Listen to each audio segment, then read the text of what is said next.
what it say? Click the candidate. Okay, then click take test. Candidate take test. So we're going to review the scores. Oh my gosh, nervousness. Yeah.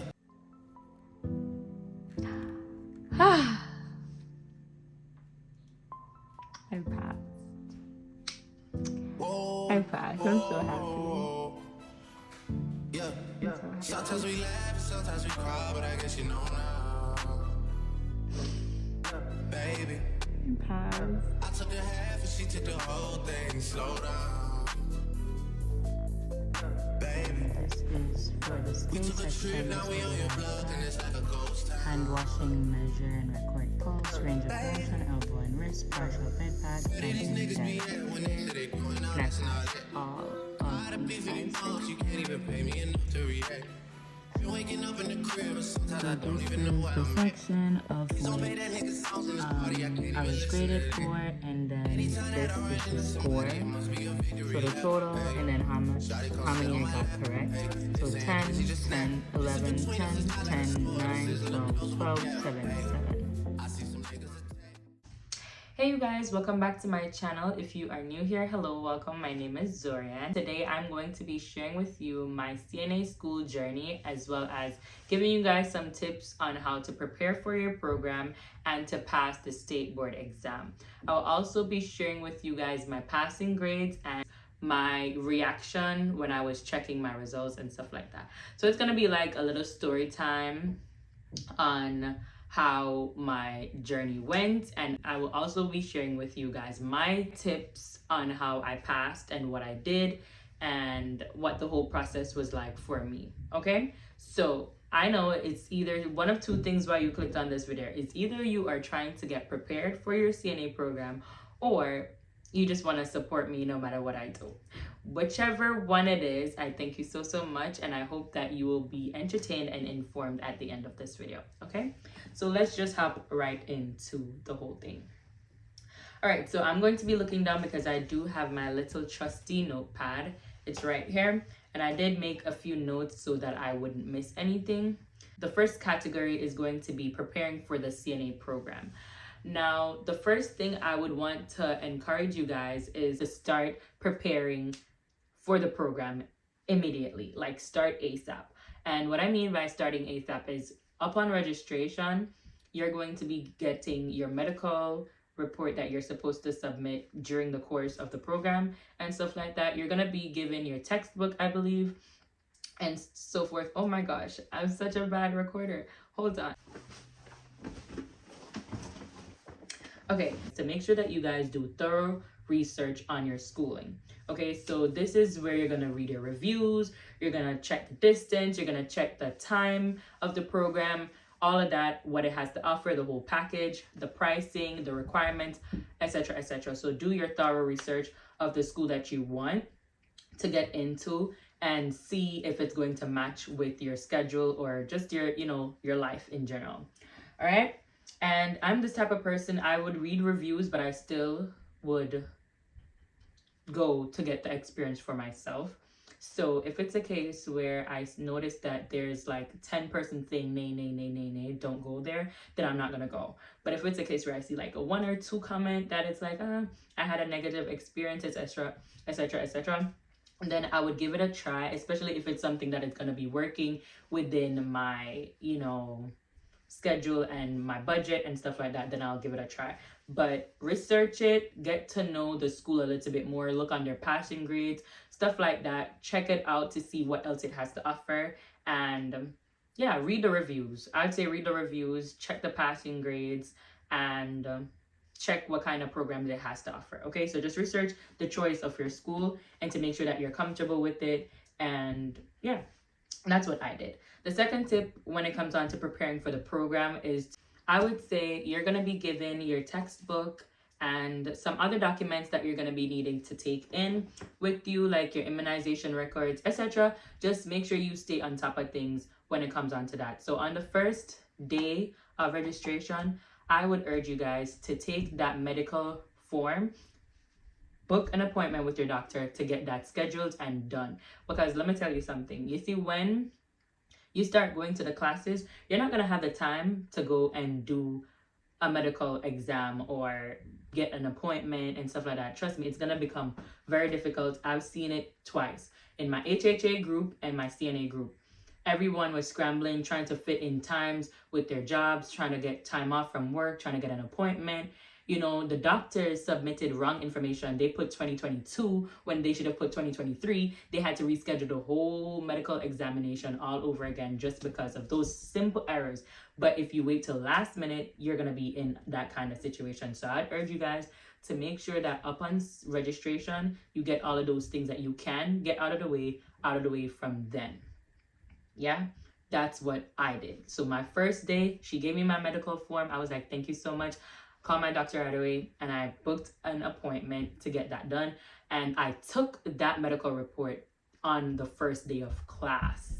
So I'm pretty sure I was the first one to submit all the required documents for the program and stuff. Do not mind my hair. I really just rushed to just come and talk and record this video. Please forgive the curls that looks dead. I don't know if it's curls or it's supposed to be straight. We're just going with it, okay? Then the third tip I would have for preparing for the program would be to familiarize yourself with the field.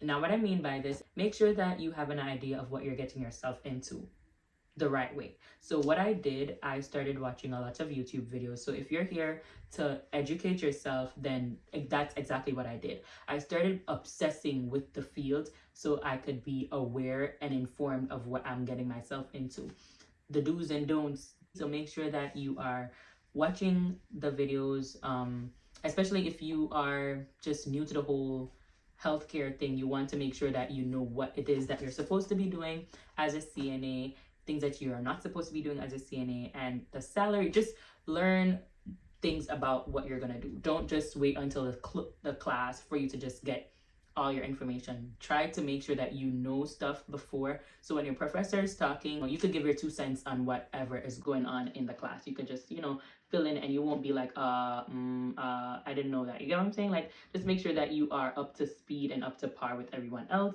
Or yeah, just that really helped me out, and it really made me eager to start my class, and it motivated me to really say, you know what, yeah, because you're gonna get persons saying, oh, don't do this and don't do that, but it's really encouraging when you could listen to other people and they're like, oh, it's the best decision I've chose and stuff like that. So yeah, those are my 3 tips for the program. I hope that was enough. So I would say number 1 would be research a school of your choice. Number 2 would be start preparing for the program immediately.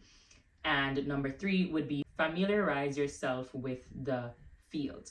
Okay, so make sure that you know everything about what you're studying, what you're going into, what shift you want to do, stuff like that. So you could always engage in conversations. You could have those questions, anything that you are unsure about, you can ask your professor or ask it in the class. The second category is going to be preparing for the state board exam itself.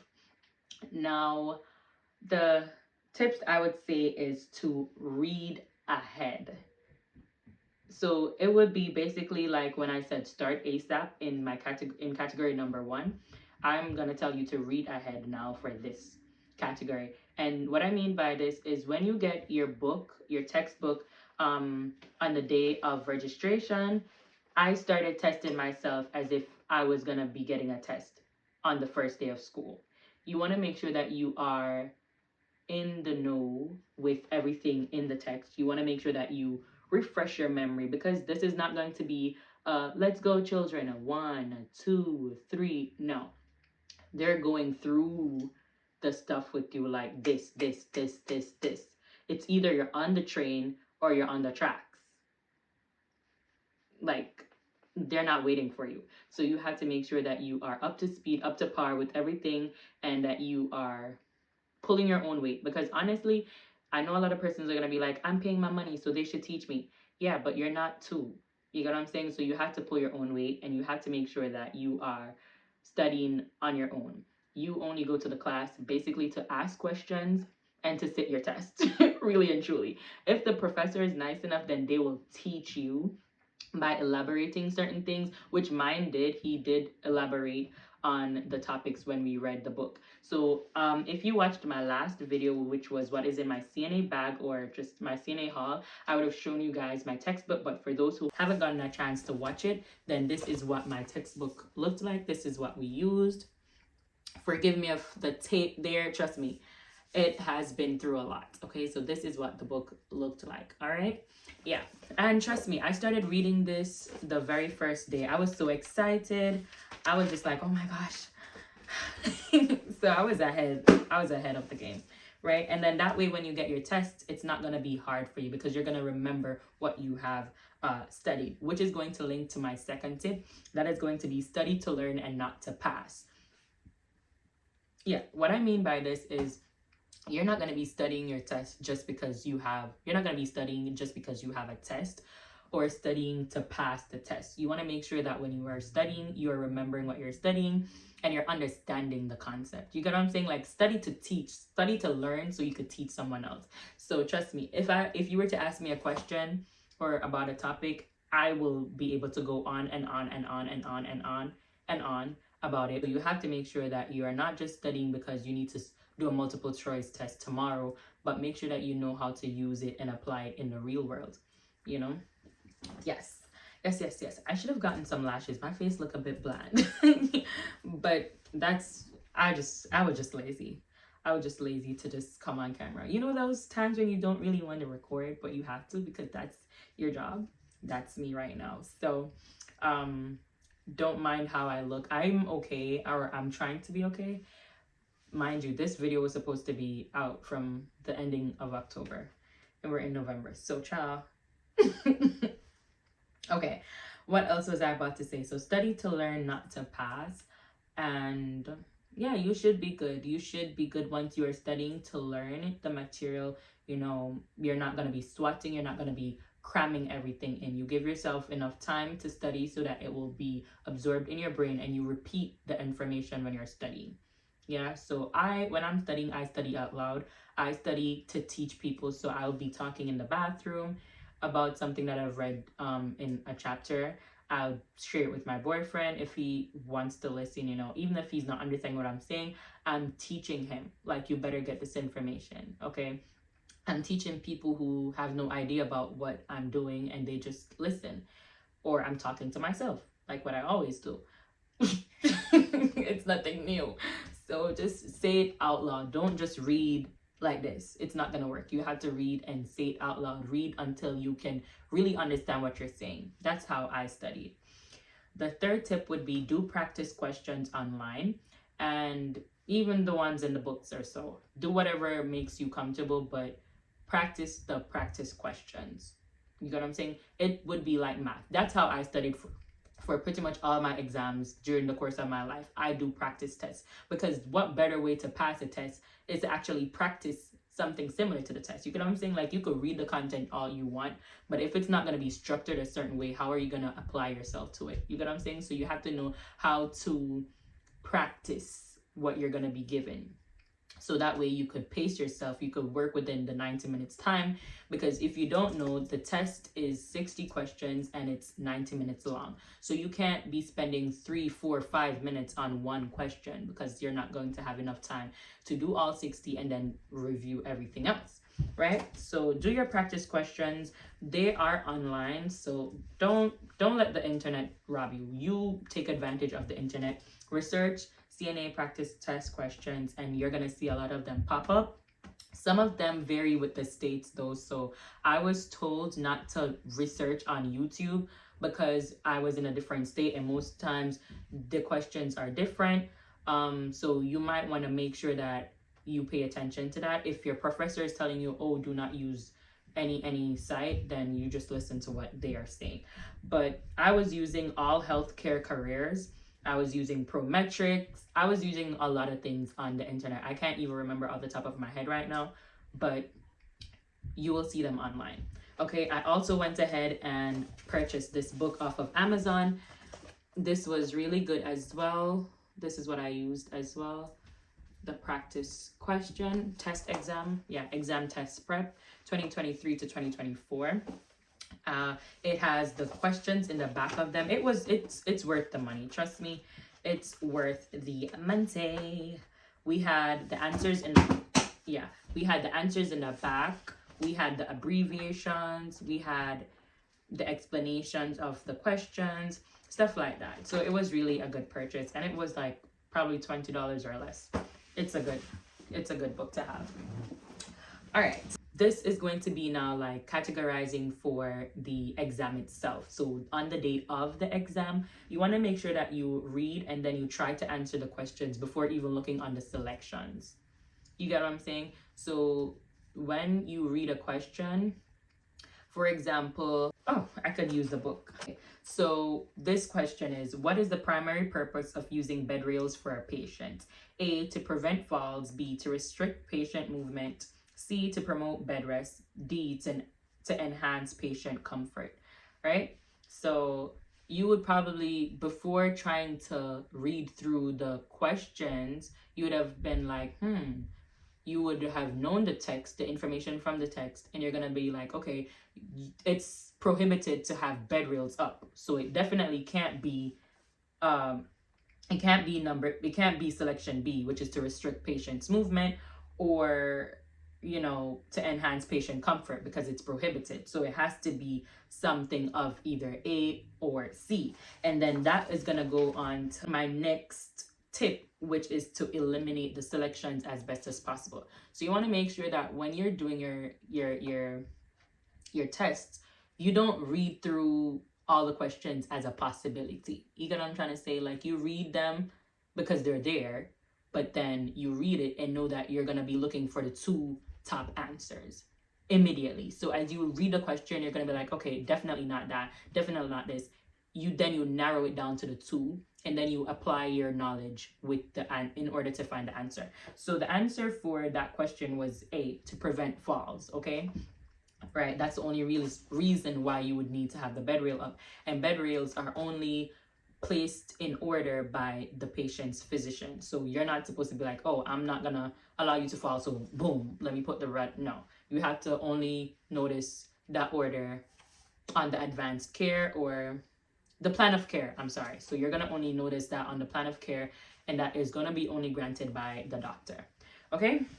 All right. So the next tip is going to be study in groups and study in advance. So when I say study in groups, you don't necessarily have to do this. Study however makes you comfortable, but I would encourage at least bouncing some ideas and bouncing some knowledge off of each other, because that helps me. I noticed that you would find that you're learning from the next person. So you could probably study all your dear might, you could study all your life and stuff thinking you know everything, but then when you hear Alexa says, oh no, da da da da da, you learned something from Alexa. You get what I'm saying? Hopefully she was correct, because sometimes studying in groups confuse you and makes you feel like this is not going to work. I'm not one to study in groups, but after I finish studying everything, then that's when I'll go to talk to people. So if you're coming with false information, you're not going to catch me, because I already know my stuff. You get what I'm saying? So I'm going to be sharing what I learned with you.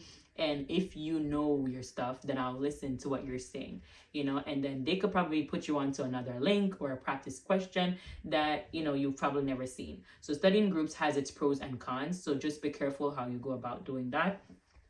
And studying in advance, I would say just make sure that you give yourself enough time to study for an exam. Guys, don't wait until 1 week, which is what I kind of did. But remember, I was telling you I was still practicing. I was reading from the very start of the program. So there's no way I would have needed to start studying a whole month before, because I would have already known my stuff. You get what I'm saying? So I was basically just sharpening my brain and my knowledge and my memory.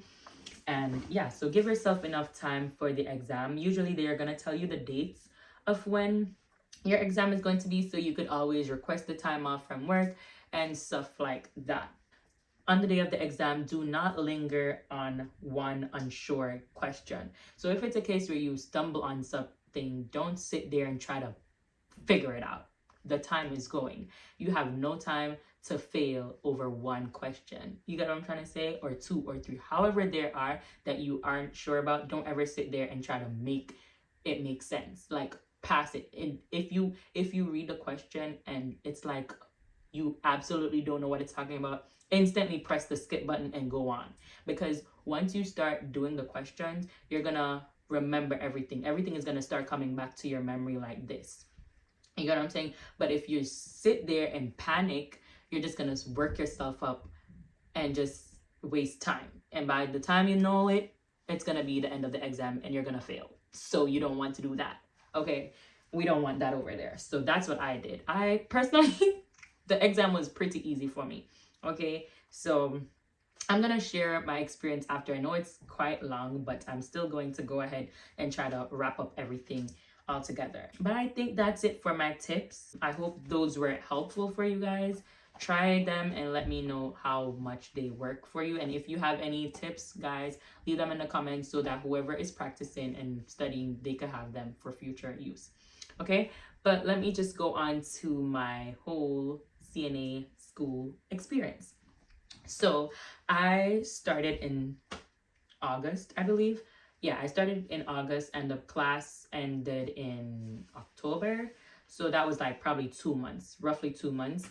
And I did night classes. So I was working full time, 40 hours, and I was going to class in the nights, right? I think my classes start at 5 and they ended at 10. Or yeah, I did the class in August, so I'm a bit rusty. But yes, it's 5 to 10 and some days 5 to 9. Yeah, so when I would start my day from 9 to 3 or 9 to 4, I have to go to class in the afternoons, and that was so dreadful. Like, I kid you not, it was so dreadful. The beginning part was okay and nice and smooth sailing, but then, no, hold on, my boyfriend's calling. Okay, so let's hope that I remember what I was saying. What was I saying? Oh my dear Jesus. I was talking about my class, right? So I went at nights and stuff like that. I got tested every single day. So every day was a test. And we got tested based off the chapters in the book. I think there were 24 chapters. So we still got to do those tests, whether 2 or 3 tests a day. And then we did some revision before the test, blah, blah, blah. Make sure that everybody is on the same page. And then we would test for it. It would have been multiple choice tests. I'm going to post a few of my grades because, as I said, this is not to brag or to boast, but this is just to show my journey as I'm going throughout this whole nursing thing. So I want to look back for my use, for myself, and look and be like, wow, those were my results and I did pretty well. So I'm going to be posting a few of my grades on the screen. I was really excited about them and I was grateful because there were times I was so stressed. I was like, how am I going to get to read this chapter? And it's like, it's 10 pages long and I was just not understanding. Sometimes I just closed my book and I just started researching it online and watched a video because I am an audible learner and a visual learner. So I would remember what was said and I would remember what I watched versus like reading. That was just so boring to me. I hate reading so much. Yeah, I would want you to read to me and I will listen, but no. So that was that. My experience, it was nice. My home health aid group was a lot warmer in my opinion. Like, I met more friends that felt like family in my home aid group than with my CNA group, but that's okay. After a while we got closer, but like from the jump it was just like everyone was different personality, just different, completely different. There was no real similarities there in the group, so I was just like, okay. Of course, I was the youngest of the group. Again, I was the youngest of my home aid group and I was the youngest of my CNA group. So that's that. I'm trying to remember everything, my journey. It was fun. It was quite an experience. It was really long. At one point, I couldn't wait to be done because it was just like draining me, full-time work and then full-time going to school because I had to go in person. It wasn't a thing I could do online when the professors finished talking. I had to stay awake during the class. I had to cook still. I had my real life still going on. Like, I couldn't pause dishes. I couldn't pause dinner. I couldn't pause my social life. I had to still be present and very much active in those areas. What else was I about to say? But yeah, I don't remember. I think the class, it wasn't expensive. I think it was a little over $1,000 that I paid for my whole program thing. And then, the uniform, of course, cost me a pretty penny because I don't know why I went and got Skechers and Figs. Yes, when I could have just gotten a $5 top. Yeah, so I spent a pretty penny on my white scrubs. Oh, you're gonna be given clinical days. I'm not sure how your school does it, but I was given 4 days of clinicals, and you had to make sure that you find your nursing shoes. So I would recommend you guys getting on top of these things. Make sure you buy your uniforms in advance. Make sure you have all the necessary stuff for these, because you won't be accepted into the facility without the right dress code and the information that you need, like your medical and stuff like that, right? What else did I do? I really wanted to record this video when my brain was super fresh, but hey, life happens. So I'm just trying to pull my brain and try to see what else I needed to talk to you guys about. But my experience, there wasn't much to it. You're gonna be doing skills. So there are 22 skills, I believe, and you're going to be giving skills as well as the theory part of their lesson. So I would urge you guys also to watch videos on those things so that you could, remember them, because you're going to be tested on both the clinical, the skill portion, and the theory portion, okay, in order to pass the whole thing to get your license. I think that's basically it. If there's any other question that you guys have, then leave them in the comments. I would respond to them immediately. And I'm sure if, there's anyone else that did that course, they will also answer you guys as well. All right, so if you guys made it thus far to the end, what should I let you guys comment? You could comment two puppies emoji to match my scrub. Yeah? So if it is that you made it thus far, just comment a puppy emoji, all right? And don't forget to hit that like button. And if you're not yet a subscriber, then go ahead and do so you won't miss when I upload. All right? Thank you so much for your support. And I'll see you guys in my next videos to come.